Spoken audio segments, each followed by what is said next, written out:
Hi, my name is Winter/Magenta. I am answering some 1 minute hot topic questions on the lawsuit and hopefully going over some information for girls who are dancers that may or may not know their rights. This one is deja vu and criminal contempt of court?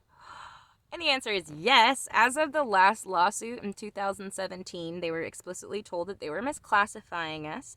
And essentially, they put in a little bit of thing, the enhanced employee. They totally butchered it. It's not at all what the judge said, but they put something in there so we wouldn't be suspicious or ask questions.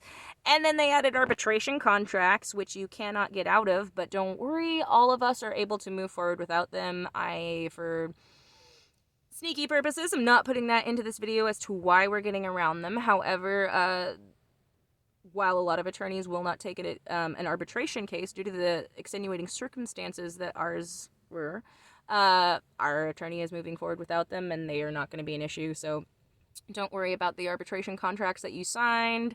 It's not going to be an issue for us. And so, yes, criminal contempt of court. They, in 2017, they were told that they had to change things and be in 100% compliance with federal and state labor laws. If you've watched any of these videos that I've made, it has probably become explicitly clear to you that they are in violation of pretty much every labor law.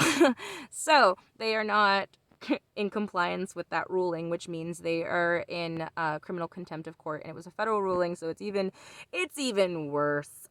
So what happens if they find out, the court system, if they find out that Deja Vu is in criminal contempt, it is a $1,000 per day per dancer fine.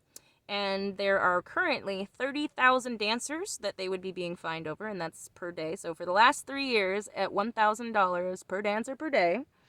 And then it's also 1 year in prison per dancer per day that's misclassified. That is how serious the government takes misclassification. So Deja Vu owns, I think it's like over $300 million in IRS fees that are criminal contempt of court. Like, they seriously owe the government so much money. And if they were to be held to the amount of prison time that they owe for these violations, I mean, it's hundreds of years.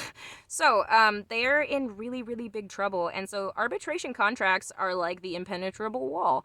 And basically, so like companies who knowingly dump hazardous waste into like protected marshlands or wetlands for creatures and get away with it, basically, those are the companies, and how they do it is arbitration contracts. And so really bad employment places will put them into employment contracts. Most states, or not most states, but a lot of states are working really hard to overturn them because they're just such horrible things. And basically the only time anyone uses an arbitration contract is when they know they're doing something wrong but don't want to get caught.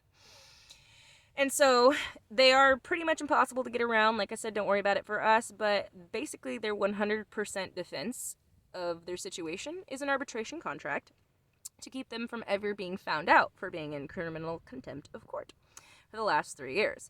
So that is essentially, yes, they are in criminal contempt of a court over a federal ruling, and their only defense is an arbitration contract, and our $900 an hour lawyer is not at all concerned with it. We're moving right past it because it's not valid. So anyway, don't worry about it, but there's a lot going on here, more than just dancers being taken advantage of. They know they're in trouble, they've been in trouble, and then they were being really naughty trying to hide it, and so